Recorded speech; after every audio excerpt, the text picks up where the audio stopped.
Thank you, guys.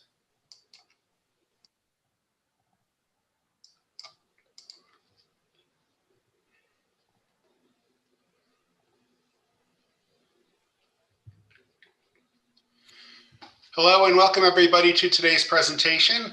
We will get started momentarily. We're going to pause for about a minute just to give people a chance to log on, and then we'll get going. Thank you for joining us.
All right, why don't we get started?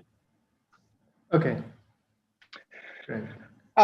Good afternoon, everyone, and good morning to those of you joining us from Asia, including our speaker. It's very, very early in the morning. Yeah. It's a great pleasure to welcome Feng Xiaotong. Feng Xiaotong is a visiting scholar here at the Fairbanks Center. Sadly, of course, visiting scholar means something very different in the COVID era than it has in the past, and that what we were hoping for this year. He is currently a PhD student at传媒大学, I guess the Communications University of China. Prior to that, he did his MA at Shanghai Jiaotong University, where he worked closely with an old friend of our center, Shen Zhihua. He has an interest in media, in international relations, but also in rural issues and rural history and rural questions. And that was the reason why we invited him to be a visiting scholar here at the Fairbanks Center for the current year. As I said, unfortunately, much of what we usually offered to visiting scholars we were not able to offer to Feng Xiaotong, but he's been working very hard nonetheless from his base in Shenzhen. One of the things that we like to do with our visitors is give them a chance to present their work in progress to colleagues at the center. And we thought, despite the many obstacles in our work this year, there was no reason not to do that again. So this is an informal seminar. There's no written paper in which Xiaotong is going to present his work. I will make some comments based on the presentation. As I said, there was no written paper, so my comments will be brief, and then we will open the floor up for questions. As usual, everyone's familiar with this. Please submit your questions in the Q&A box, and I will moderate the questions. Feng Xiaotong will speak for about 45 minutes, maybe a little bit longer, which should leave us plenty of time for questions and comments and interactions. So, without further ado, please join me in welcoming Feng Xiaotong to present on his work in progress. Over to you, Xiaotong. Okay, thanks. So can you see my slides here right now? Hello, can everybody? No, we can't see that. We can't see the slides yet. Okay, I will share. There we go. Okay, There we go. great. Okay, good. Okay, hello everyone. Good evening and good afternoon, friends here. My name is Feng Xiaotong, a PhD candidate of Communication, University of China, and a visiting scholar of Fairbanks Center. Thank you for Professor Michael Zoni's generous guidance, and thank you, Mark and Nick, for the kindly help. It is my great honor to have such an opportunity to share with you some of the investigations I've done in China rural areas. In 2017, the Chinese government formally proposed the rural revitalization strategy. In previous study, most scholars have discussed it as the theme of China's domestic governance. For example, how rural revitalization has improved the living quality of Chinese peasants, how rural revitalization has protected China's ecological environment, and so on. But what I want to talk about today is putting rural revitalization in an international context. As what's stated in my title, why rural revitalization is China's ace dealing with the Western competition. What I said today may be a little bit challenging for some of you in this room, but I can ensure that every case I've mentioned today truly happened in China. I'm just offering a new perspective today, and I hope to have a full and free discussion with you in a Q&A session. Okay, we first need a theoretical framework for understanding China and the world before talking about rural revitalization from an international perspective. In the various theoretical models for international relations theory, I choose the world system theory based by Immanuel Wallerstein, basing on the dependency theory. According to this theory, from the 16th century to the present, with the development of the capitalist model of production, the world gradually presents the characteristics of core, semi-periphery, and periphery world system structure. The core is the center and the leading part of the world system and a representative of the advanced productive forces at that time. The core region's economic advantage ensures its control of trade and financial markets. Periphery regions are that produce and export primary products and raw materials. The semi-periphery region is located between the core and the periphery region. This area has the economic characteristic of both the core area and the periphery area. They are both on the edge of the core area and at the center of the periphery area. So, the essence of the so-called comparative institutional advantage of the core countries is that the core countries have smoothly transferred the costs to the semi-periphery and periphery countries in the world system. It includes the political costs, the economical cost, and the environmental cost. In the capitalist world economy, these three rules are interrelated and indispensable because the capitalist world economy is based on the worldwide division of labor in which different regions of world economy are required to assume specific rules. As a result, they do not benefit equally from the operation of the world economic system. So, under this theoretical framework, we can explain the competition between China and the West as the following. China tries to move towards the core, while the United States and its allies try to prevent China from getting to the core. That's what today's world picture looks like. It is not so hard to understand if you put yourself in Americans' shoes. I think you would do the same. Similarly, if you are Chinese, you certainly do not want your surplus value to be taken away by other countries all the time, by various means. There's no right or wrong, no good or bad, there's no any judgment. It is just a nature choice as long as you don't have any special interests here. Of course, those of you who have been following China's issue for a long time will surely know that China's relationships with the West cannot be evaluated by a simple binary opposition of good or bad.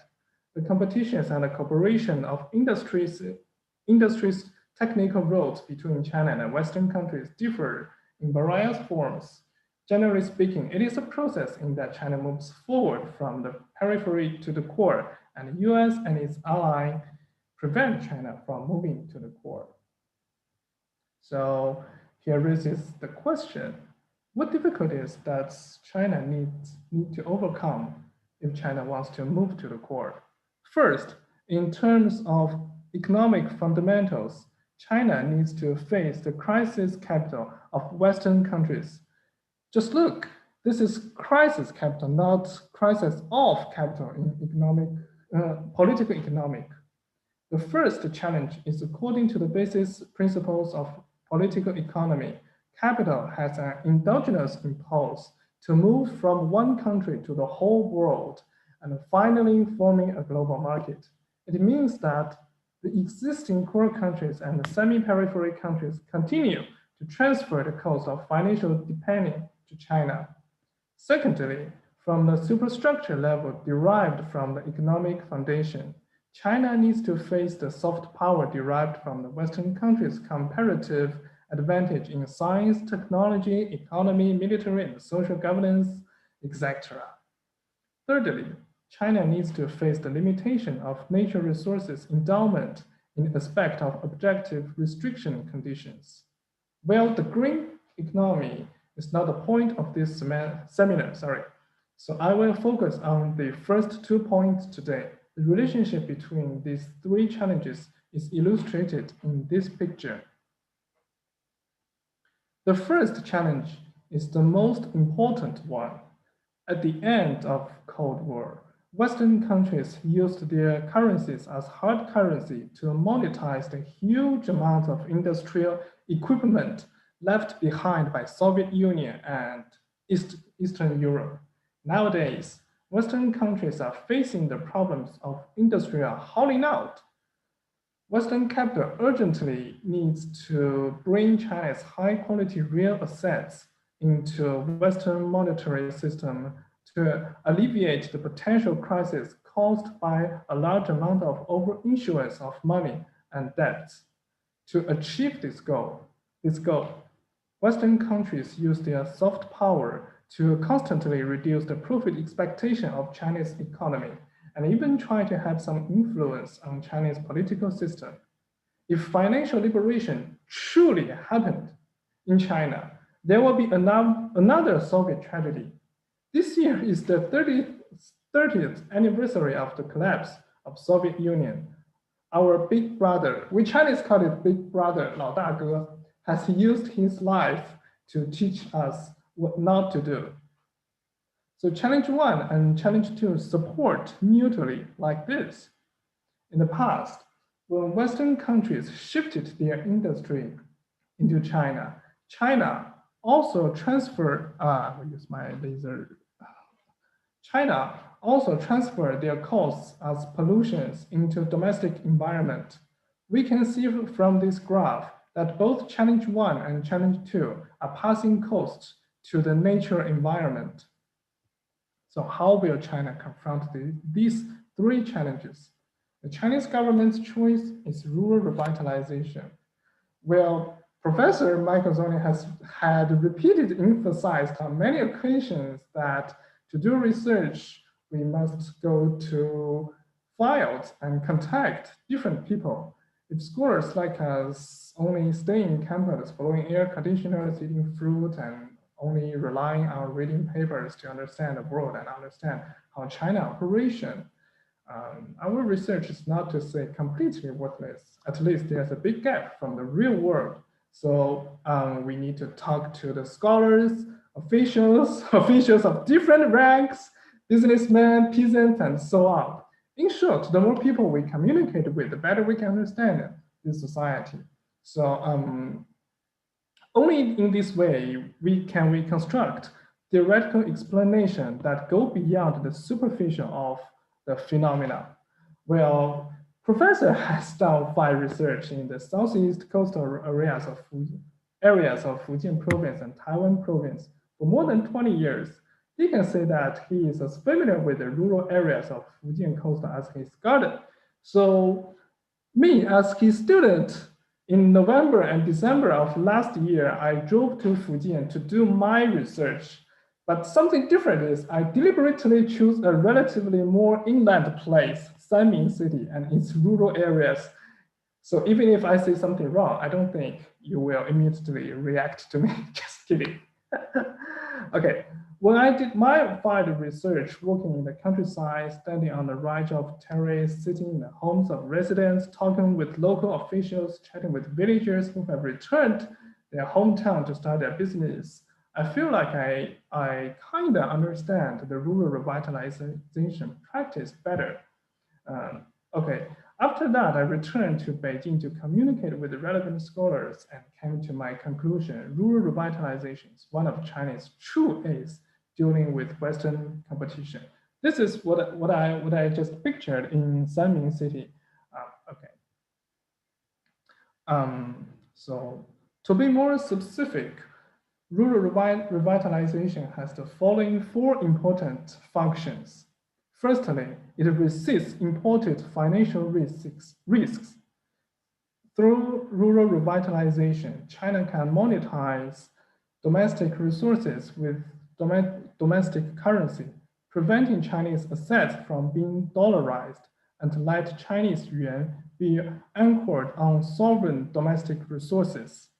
Secondly, rural revitalization can play the role of social stabilizer and make the whole of China become a sponge society, which can more effectively cope with employment pressure and urban crisis caused by economic fluctuations. Thirdly, through rural revitalization, China's rural areas can well absorb the excess capacity and find new markets for unsaleable export orders. In addition, innovating the new development model between man-man and man-nature. Here, the first point corresponds to the first challenge. The second and the third point together correspond to the second challenge, and the fourth point corresponds to the third challenge. Sorry. For more than 4 decades after China's reform and opening up, the issuance of Chinese yuan was anchored to foreign currencies, especially the US dollar, to integrate into a global economy. For every dollar entered into China, the People's Bank of China issued additional Chinese yuan at the exchange rate. Therefore, some Chinese scholars and commentators believe that we should not run a foreign exchange deficit in any case. Otherwise, it would be impossible to guarantee the value of Chinese yuan. This is the recognition derived from the way that foreign exchange reserves are used to issue currency. In this view, China is doomed to be stuck with US dollar and to be held hostage by the US on a monetary level. Rural revitalization can help China gradually get rid of this dependence. Moreover, China also has the condition to introduce financial means into rural economy and to serve rural economy. Ning Jizhe, Vice Director of China's National Development and Reform Commission, has said that Chinese infrastructure investment in recent years has led to a massive increase in the value of these assets, amounting to about 1,300 trillion Chinese yuan. This is a big number. It objectively creates the fact that the conditions for transformation of the resources assets widely distributed in rural areas into tradable assets and preliminary. This provides important conditions for Chinese yuan to get rid of its dependence on the US dollar. At present, some regions in China have started experiments to value the ecological resources controlled by national sovereignty and turn them into the main files to absorb currency.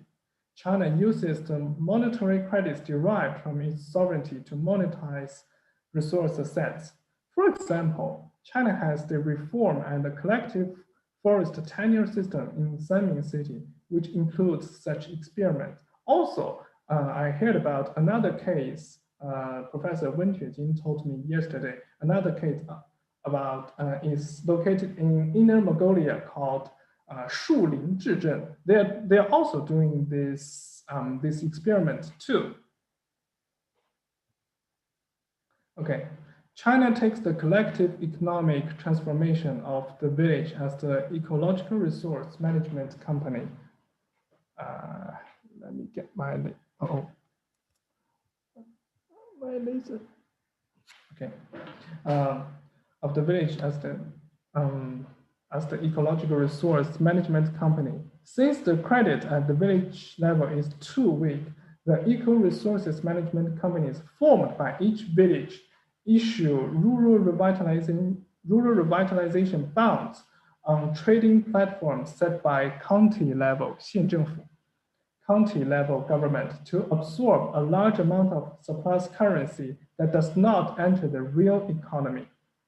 China's action of issuing bonds and currency is the same as US, but Chinese bonds correspond to a real assets by buying rural revitalization bonds and currency, by buying rural revitalization bonds. China's sovereign currency has shifted from anchoring a foreign currency to anchoring a sovereign ecological resource. In this way, Chinese yuan can gradually become a harder currency. Moreover, China has a large number of functional departments at the county level. For example, every county has its own media platform, and the county government has channels to release authoritative information and protect market expectation. It is of great significance to manage the financial risks in the process of ecological resource monetization. Now, let's talk about the second and third points. Why rural revitalization can be a social stabilizer for China, and what kind of sponge society it will become. As we all know, exports have been very important to the Chinese economy in the past. But since the Trump administration launched a trade war against China, Chinese exporters have been hit hard in a short time period, at least a short time. This is not the first time that China has faced the threat of Western decoupling.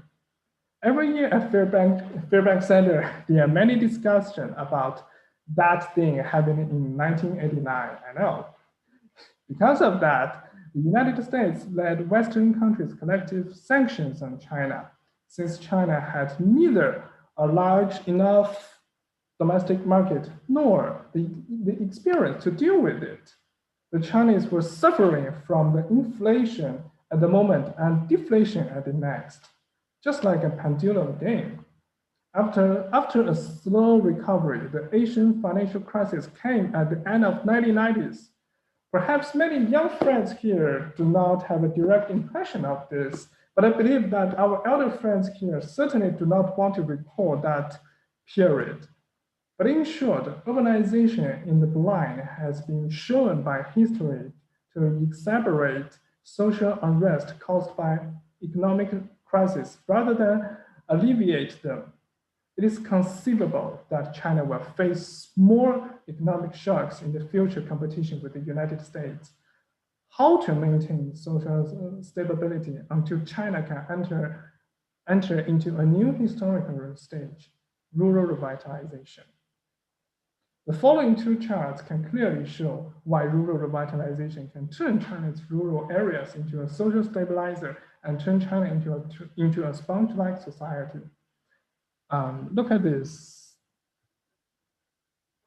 The government used various fiscal means to extract transfer payment from the cities and then support the welfare system in rural areas, including building infrastructures of high standards, providing employment opportunities in the process, and investing in education, healthcare, etc. Thus, the countryside can transfer young, skilled laborers into the cities and ensure food security. We all know that China has an ecological red line, 1.1 1.8 billion are grain security red line. At the same time, cities also export capital and market experience to countryside. This forms a cycle. So let's look at the second picture. The spongy society. When the economy is prosperous, young people from the countryside tend to move to cities in search of high-paying jobs. When China faces an economic crisis and the city cannot provide enough jobs, the rural population in the cities will return to the countryside like this and bring back some cash, working experience, and a small business. It is well known that according to Chinese tradition, legitimacy rarely comes from elections, but mainly from the ability of those in power who provide a better life for all. If people go back to the countryside and still have the decent housing, a viable job, and education for their children, and easy access to medical care for elderly, the Chinese Communist Party will continue to be trusted by the vast majority of Chinese people. So I will elaborate in details with a case here, Shaxian snacks, Shaxian 小吃.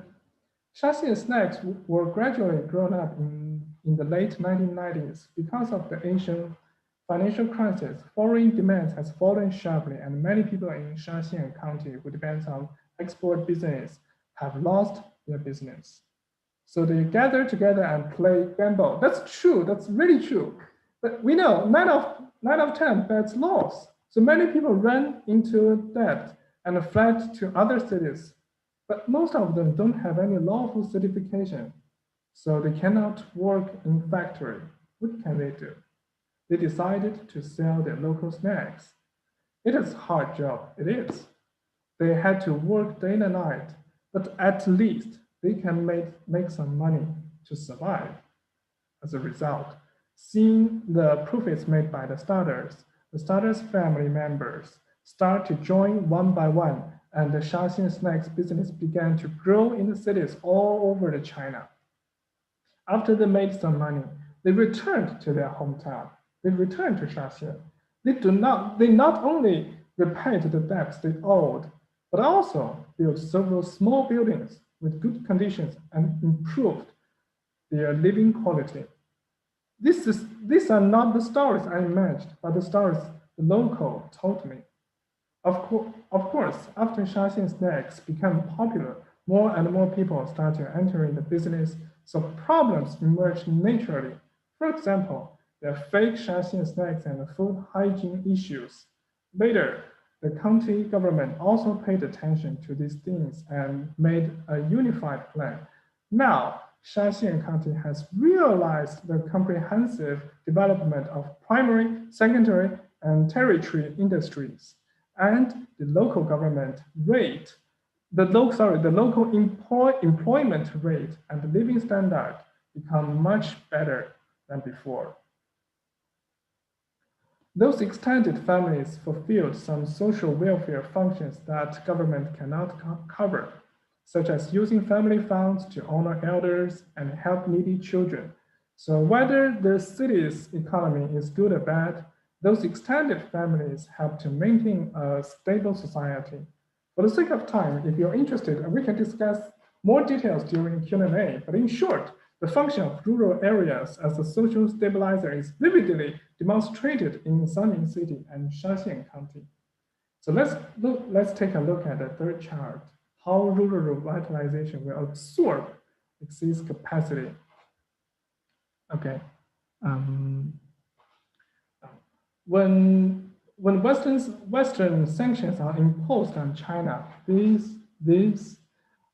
and Chinese exports are blocked, what happens to all these excess capacities? Through rural revitalization, rural areas will become more modernized, and people's disposable income will increase. So the countryside has the consumption demand and the consumption ability. For a heavy industry, the government used mergers and acquisitions directives and subsidies to revive heavy industry enterprise on building infrastructure. And it also prevents bankruptcy while providing local employment opportunities in rural areas. At the same time, the government has set up a platform to guide consumer goods makers to actively seek new markets in rural areas. That is why Chinese government's response to the competition from the West is mainly focused on the domestic cycle. In Chinese, we call it 国内大循环. Rural revitalization provides China with a large enough domestic market. The more Western sanctions are imposed, the more competitive Chinese companies will become. Another case is from 2010. The financial crisis of 2008 led to a sharp slowdown in global economic growth. The global demand fell, and China inevitably suffered from overproduction. Many export orders were turned up, and goods were sitting in warehouse. Consumer goods such as color TV, refrigerators, washing machines were a large number of unsaleable. So in 2010, the Ministry of Commerce announced that all rural residents would receive an immediate 13% discount on purchasing this unexportable appliance. As a result, consumer enthusiasm in rural areas was immediately stimulated, and the color TV ownership rate climbed to 104 units per 100 households. Note that this 13% discount, which was supposed to allow us export companies to encourage the creation of foreign exchange, has been diverted to subsidize overseas consumers. When that 13% subsidy stopped subsidizing exports and shifted to subsidizing Chinese peasants, Chinese economic growth shifted from external demand and external investment to domestic demand. Because China has invested a lot of infrastructure in rural areas, home appliances can be sold in the countryside. With the internet, roads, water, electricity, natural gas, rural areas have moved out of poverty, and they have the ability to consume. So when I standing at the roof at the foot of the United Terrace, where a 4-hour drive from downtown Xiamen, I saw children playing mobile games together. This is a nightmare for us game players, but because they're extremely bad at the game. But it shows that the internet products we can consume in the city, as well as the physical goods associated with the internet, have a larger sales market. China's rural revitalization, consciously or not consciously, is trying to get out of the endogenous crisis of capitalism demonstrated by the political economy. No matter in China or any country in the world, as long as it is included in the current global economic system, it cannot get rid of the periodic crisis caused by social mass production according to the existing production relations. Differentiation of social class is a gravity unceasingly. Labor capital conflicts become sharper day by day.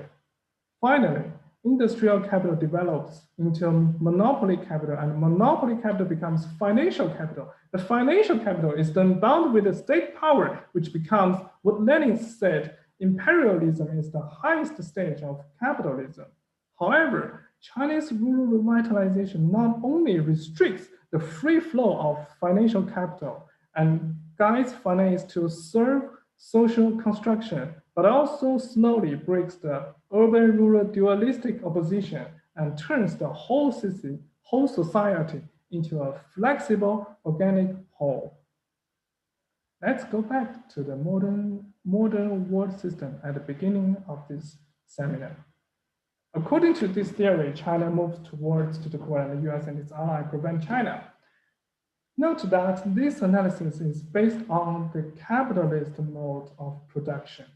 However, through our above analysis of rural revitalization, we find that rural revitalization is both a strategic conception and an ongoing practice of China. Maybe, I mean, just maybe, only maybe, China is slowly moving from the capitalist mode of production, which the Chinese government calls the primary stage of socialism, to a higher dimension of production. Maybe we can call it ecological civilization. It is by no means a return to a past agricultural society, but based on the existing history of industrial civilization, further upward based on a higher productivity, brick by brick, to pursue the harmonious relationship between the social classes and the harmonious relationship between man and nature. China will monetize its ecological resources and integrate more productive factors into production process to further liberate productive forces. At the same time, we should control the power of capital and guide it to play its benign role so that it can serve the interests of the whole society rather than interests of only a few people. So what China really wants to do is this. I think, let's look at this picture, just like that. From the top down, China seems to be trying to move from the periphery to the core. But if we look from another side, China may be trying to move to a higher dimension. In international relations studies over the past few years, there has been much discussion of great power games, such as the well-known Thucydides trap, the New Cold War, and so on. But if we look at it from this diagram's point of view, it is clear that these traps maybe occur in some specific areas. China's response to the competition from the West is not to play a zero-sum game with the West, but to improve ourselves. That is why rural revitalization is China's ace dealing with Western competition. Yes, of course, there's no denying that the process will be arduous and fraught with problems. For example, many of our local government credit rating agencies are operated by foreign companies. What if one day they suddenly downgrade their credit rating at the same time? For example, when we are monetizing ecological resources, will financial risks be transferred to rural areas due to information asymmetry or poor management? To be honest, there's no certain answer, and still I'm keeping observing. Sometimes there will be a price to be paid, a very heavy price to be paid. China's competition with the West is complex. The relationship between China and the West is conducted under the framework of multiplying constraints. My speech today is just to provide a new perspective for you, and I look forward to have more interaction with you in the future research. Okay, this is the end of my speaking. Thank you all for your listening. If you have any questions, please feel free to ask me and we can have a free discuss. Thank you very much. Thank you.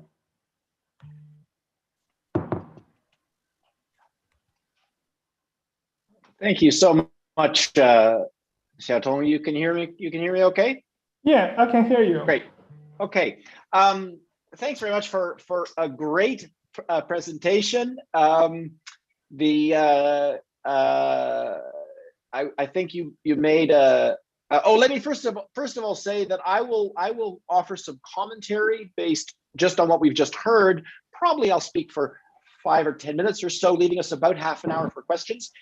If you want to, if members of the audience want to start raising questions, please do so, and we'll get to them in a moment as soon as my remarks are done. Let me first of all say, Xiaotong, I think you made a big mistake. It's 1 o'clock here in North America, so the conversation about Shaxian snacks was very distracting.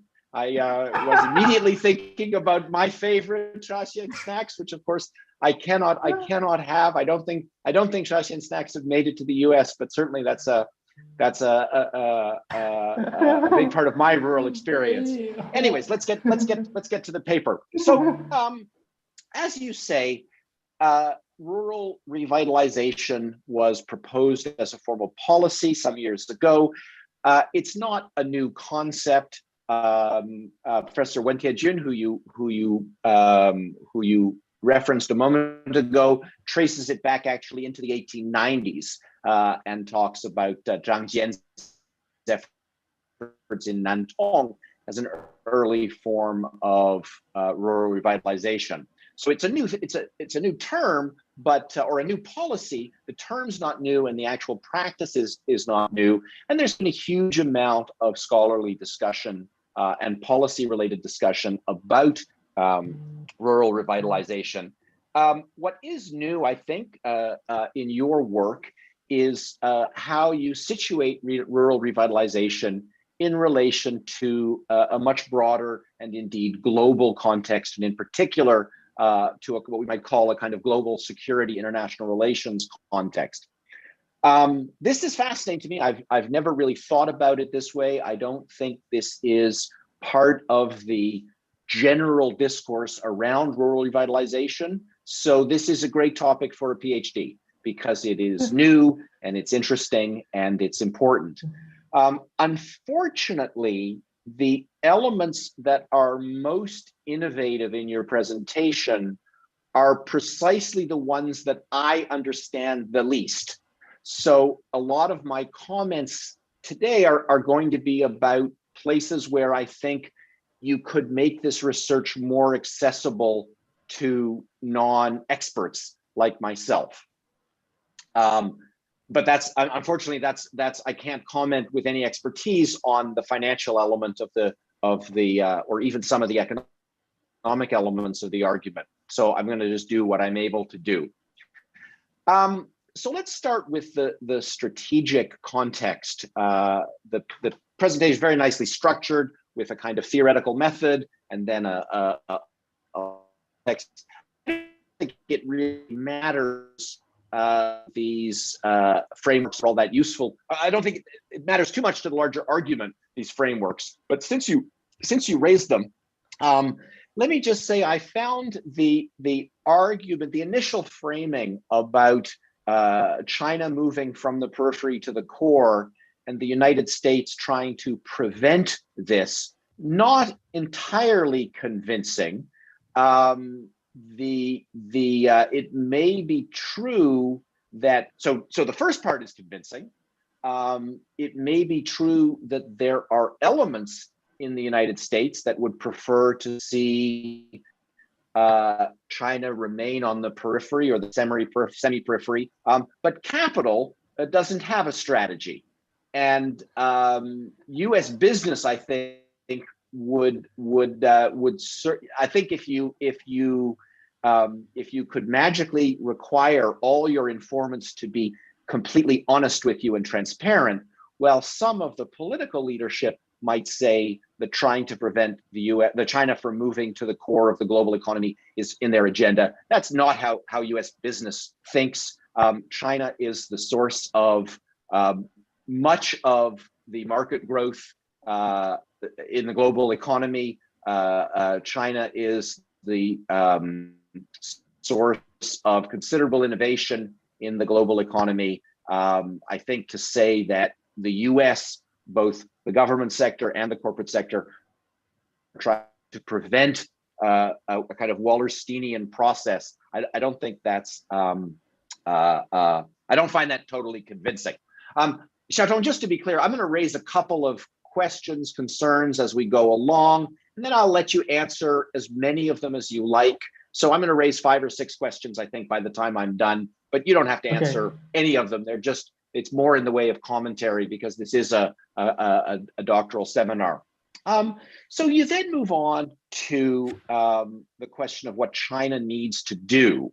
And I actually thought that that this made pretty good sense to me.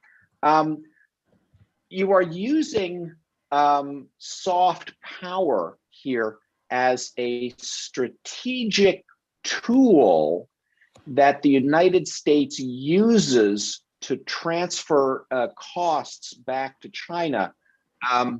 That's pretty far from what Joe Nye meant when he coined the term soft power. I think you're using soft power in a pretty different way from him. It may be more anyways, I'd like to hear you define what you mean by soft power. All right, so now let's move on to the characteristics of rural revitalization. And I'm just, you talk about 4 elements, and I'm just going to raise 1 or 2 points about each of those. So the first is, actually, it's very helpful the way you're proceeding through the slideshow. That's great. Can you go down 1 or 2 more slides? I'd like to see yeah, okay. So yeah, let's stop there for a minute. So I found this, because of my lack of knowledge of economics and finance, a little hard to follow. You might want to think about how to present it for a non-expert audience. But one thing that I was, I think, confident about questioning here is whether you can make this claim without situating rural bond issues in relation to overall financial flows. I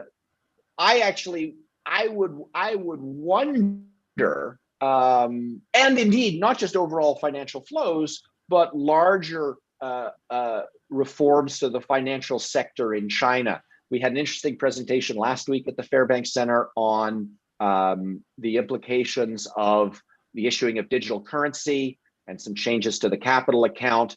I'm confident that this is an accurate description of what's going on in the rural bond market. But is this 1% of financial flows, 10% of financial flows, 50% of financial flows? If it's 1%, it can be completely accurate. It's still not going to protect China against imported financial risks. The second characteristic of rural revitalization is as a social stabilizer. That's a very eloquent formulation. The less eloquent formulation is that the Chinese state continues to use the rural areas as a dumping ground for its problems, as a dumping ground for unemployment, as a dumping ground for environmental challenges, and so on. What struck me about your conversation here was you said nothing about land rights. And land rights is usually quite a significant part of the conversation. So the question is really, do you think that in terms of your model did you just decide not to mention it?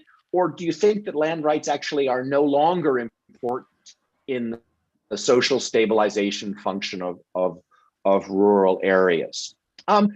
The third characteristic of rural revitalization, to absorb overproduction. No, move past that slide, please, quickly. No, we don't want to see the Shashian snacks. There, stay there. So I can totally see how your comments here fit into ideas about the dual track economy and encouraging domestic consumption, dual track consumption. Here again, I have a question about demonstrating significance. So you've shown very well with your anecdotes and your field work the high level of market integration. And anyone who's been in rural China, I mean, in Fujian now, of course, there's been this policy for the last decade or so to ensure that every village has a paved road. And obviously that's huge for these villages' integration into the market. You know, there are stories of the Alibaba villages and the delivery by drones and so on. This is all, I think that in terms of market integration, that's very well demonstrated in your paper. But again, similar to my first point, given continuing significant income inequality, urban relative to rural relative to urban, also given the well-known higher propensity of saving of rural residents, does market integration really matter in the absorption of overproduction? That is to say, if rural people are spending less and spending more, making less and spending less, how significant is the absorption of overproduction? Again, this is not to say you're wrong, but rather to call on you to demonstrate more effectively and more thoroughly the significance of your findings, right? So all of this, everything in this slide could be everything in the slide except the two clouds could be absolutely correct, right? The two clouds at the bottom left and lower right. That wouldn't necessarily demonstrate the significance to the larger global context. That you know, so it might make rural revitalization an element of China's competition with the West, but not sure how important it is. All right, 2 or 3 last comments. So one of the ways in which I think a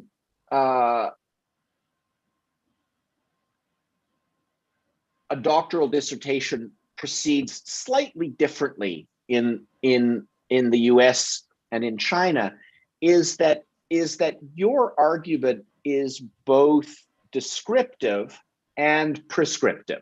And in fact, you actually nicely pointed out this yourself when you described rural revitalization as both an ongoing practice and as a strategy. Actually, maybe I don't need to distinguish between PhDs in the US and China. That observation may also be true of some PhDs in the US. But what I will say is I think the burden of proof. So you've got these two approaches going on simultaneously, and the burden of proof for the two approaches is slightly different. For the descriptive element, all you have to do is show me that you are right. But for the prescriptive element, show me that you're right and that this is the best possible approach and that no other possible approaches to solving the problem are better. I don't think there's nothing particularly wrong with the way you handle that dual track approach in your presentation, but I just want to suggest that as you write this up, you think about these two different kinds of requirements. Finally, a broader comment that sort of links this. Oh, sorry, I didn't talk yet about the, sorry, two last points. I didn't talk yet about the fourth element of rural revitalization, which is this idea of a new development model. And here you very much converge with, so I said a lot of things about your presentation have been very novel and innovative to me. At least I wasn't familiar with them. On this fourth point, you do converge with a broader literature. Your discussion of the last point made me think of Professor Wen's recent speech at AAS, at the Association of Asian Studies. I do think it's worth thinking a little bit about the degree to which this new model is an external vision. It's a vision created by bureaucrats and by urban elites and intellectuals. And to ask a little bit about what China's rural people really want to do. I think it's not wrong to ask, as you did in this slide, what China really wants to do. But I'm curious what you think the rural reaction would be. Finally, on a related note, whenever I hear about government involvement in rural revitalization, I think back to another founding figure. I mentioned Zhang Jian in the late Qing, but another important figure in rural revitalization, of course, is Liang Shuming, who was very active in the 1920s. And he said, it's not an exact quote, but I vaguely remember what he said. He wrote that the Chinese countryside is like, or the Chinese people, Nomin, are like tofu, and government power is like an iron hook. And maybe the people with the hook have the best of intentions to help the tofu, but maybe it would be better if they didn't try to help the tofu, because if they do, the tofu is sure to be damaged and injured. And so I guess this is, again, not a criticism of your paper so much as an invitation for you to talk a little bit more about the implications of this model for rural people and possibly some of the consequences, negative and positive, on rural life. All right, I will stop there. Thank you again for a great, stimulating paper. I see that we have a couple of questions. Xiaotong, do you want to respond to my comments, or do you want to think about my comments and go directly to the questions of the audience? It's totally your choice. I'd like to respond to some of your comments. Yes, by all means, don't respond to all of them. Yeah. Okay. You have mentioned about how rural people really think about the rural revitalization. Well, I'd like to provide two different cases. Maybe you can have a. The first is what I have met in Sanning City and the Shaxian.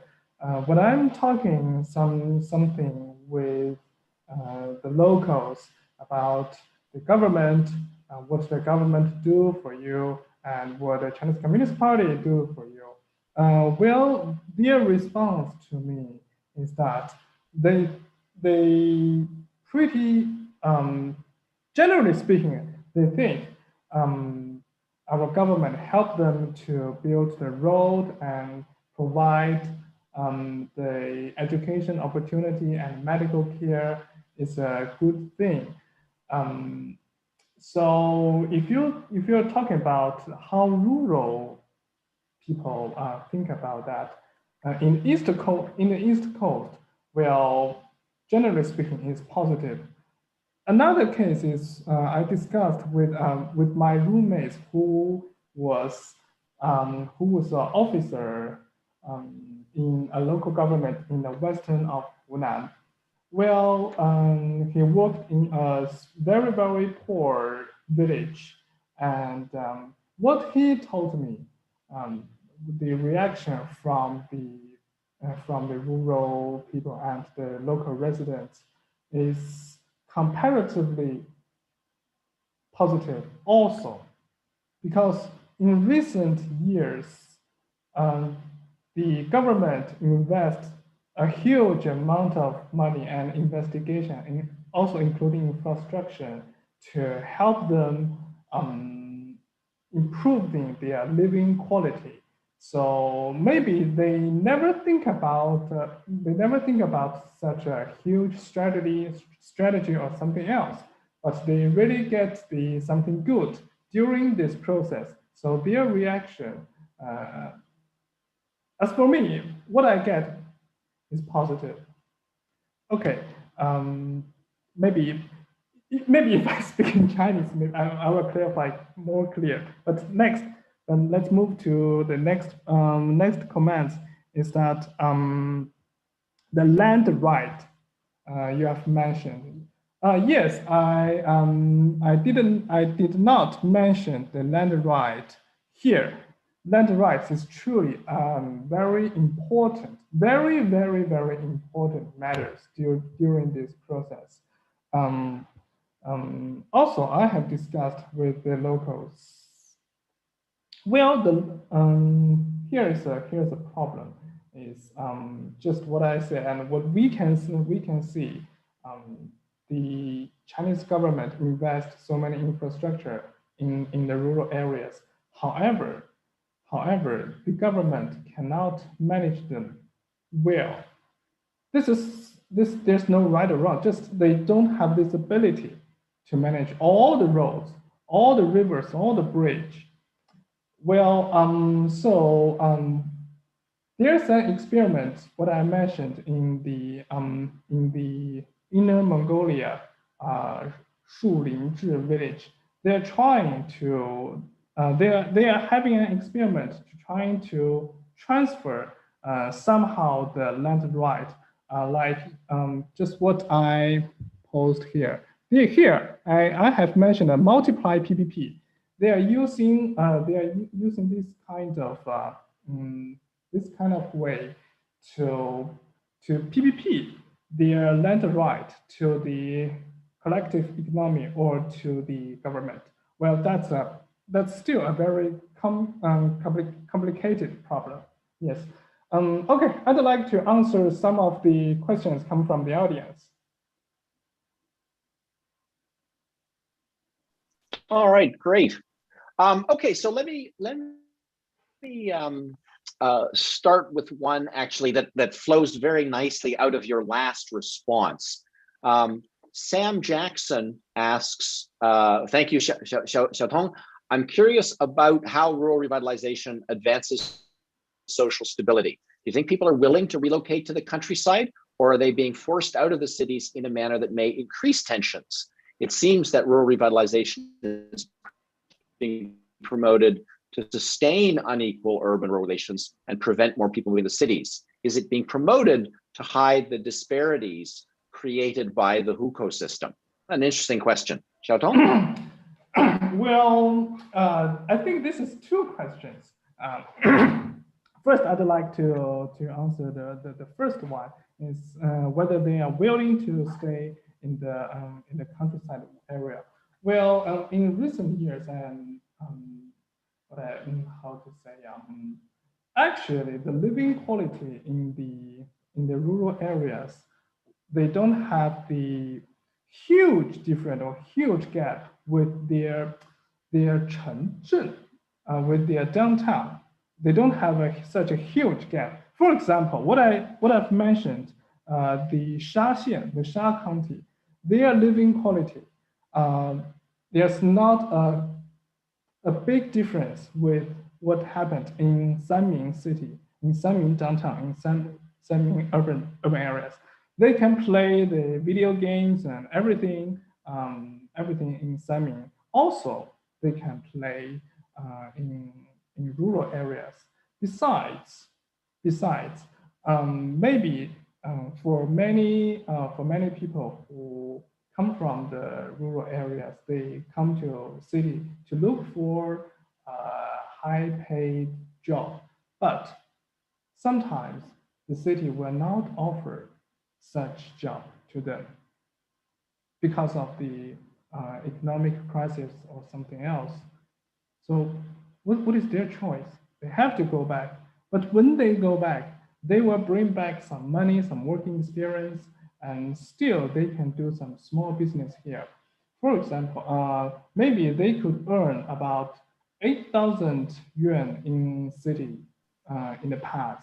But after they go back to the countryside, maybe they will earn only 4,000 yuan per month. However, they don't have to work for such a long time.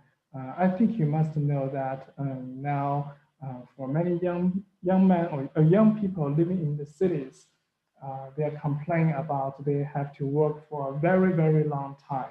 So, but if they go back to the countryside, they don't have to work such a long time. So there's no right or wrong. This is their nature choice. And one of my interviewers in Shaxian, he just come back from Beijing, and because he felt a little bit tired, because so he bring back the cash and money to come back to the countryside to take care about his mom and enjoying his rest of his life. So that's a nature choice. And second, as for you're talking about the hukou system, well, this is not, I'm not expertise of this. And I have some discussion with the officers, local officers, but I don't think I can answer you this question very professional. So I'm sorry. Yes, that's it. Great, thank you. So I'm actually, because I am your advisor, I'm gonna jump in actually and respond to your response. That's not always the way, but this is a visiting fellow seminar rather than a formal presentation, than a presentation of an academic paper. So let me just say two things about your response. The first is that while it may be true that people in Beijing or Shanghai and people in Sanming Zhen or Sanming Shi and people in villages under Sanming can all play the same video games, that's very different from claiming that their opportunities and life prospects are similar. It is, and in fact, I think that actually, so the biggest thing that struck me about that answer was China is moving towards an information economy. Education is more and more important. There's a really interesting new book by Scott Rozelle and a co-author whose name I've forgotten. I'll send it to you in a minute, which suggests that disparities in education continue to be a profound inequality between urban and rural China. It's not necessarily something that's going to pop up in an interview, but is profoundly shaping the life chances of rural versus urban people. On the issue of choice, so I've always understood one of the reasons why migrants will return to the village, one of the impulses is that with the money they have saved from working in the city, they can enjoy a first-class standard of living in the rural areas, which they can't enjoy. You don't live you don't live a life that people envy with 8,000 yuan in Beijing. But with 8,000 Beijing in a rural part of northeastern Fujian, you've got a pretty good thing going. So you're not wrong that it's people's choice. Are structural that need to be part of your analysis. And actually, I see that we've just got a question from an anonymous speaker that relates to this, I think. Can you say something about healthcare and insurance in relation to rural revitalization? Healthcare. Well, first, still, I'm not a professional. I'm not an expert on that, but I can share something. Something I know to you is that actually, in recent years, the Chinese government really put their attention to this problem. So just for example, what I mentioned the case before about in Western Hunan. Well, because that place is too far away from the city. So what the government do is shifted the whole village or migrate the whole village into a comparative nearby place, so that maybe they can take a comparative medical care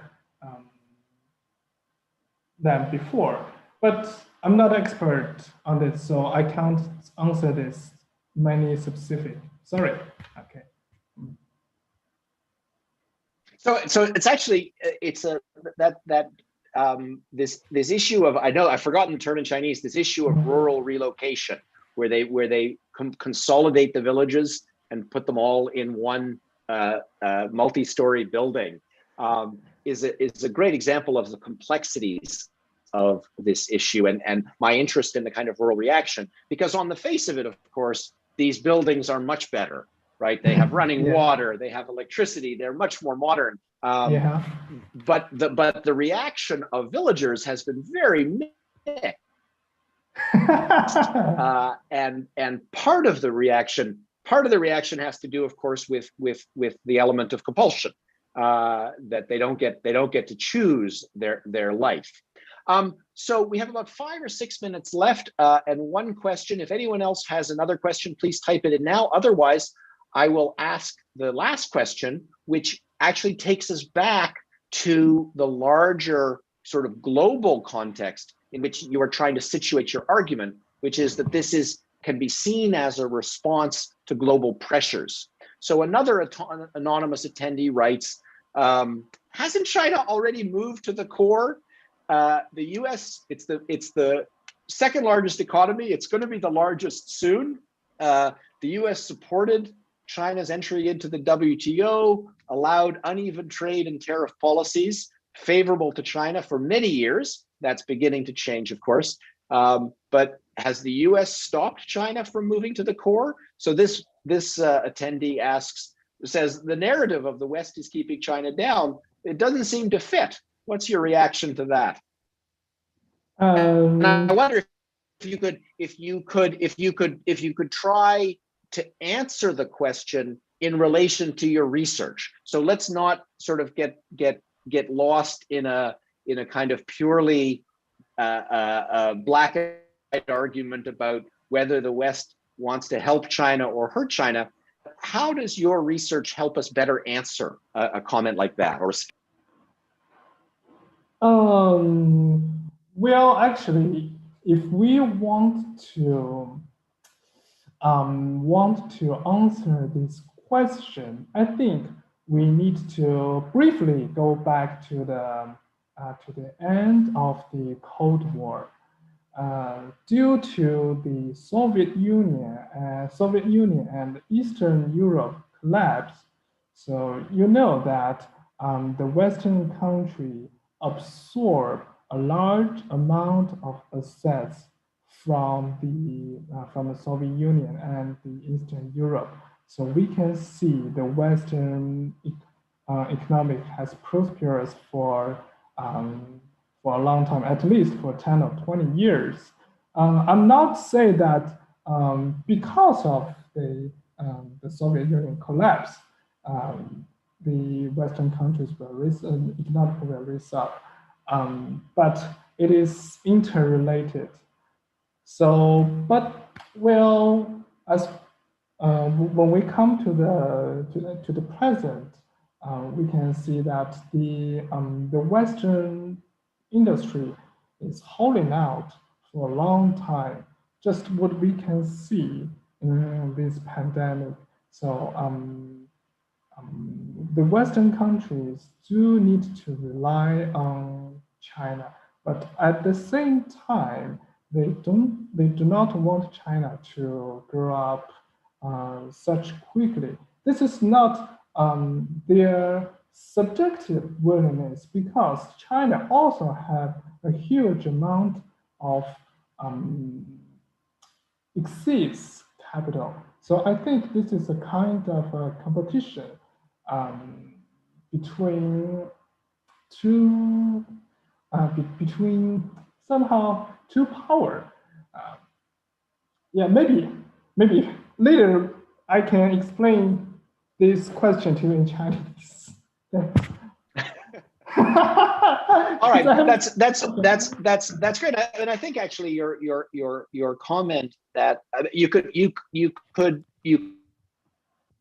respond to this comment with simple reference to realpolitik and say, that purely on the basis of relative power, this is a sensible strategy, whether or not it's an informed strategy, a conscious strategy.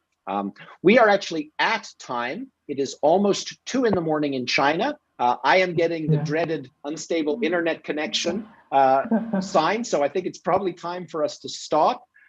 Thank you to the participants for showing your interest and support in Feng Xiaotong's work. Thank you so much, Feng Xiaotong, for this fascinating introduction to a really promising PhD dissertation. I promise we will give you the chance when the dissertation finds for you to deliver an updated presentation in person. Thank you so much. And, thank you. Thank you all for attending, and please continue to attend our Fairbanks Center events. Thanks, everybody. Thanks. Thank you. All right, we'll draw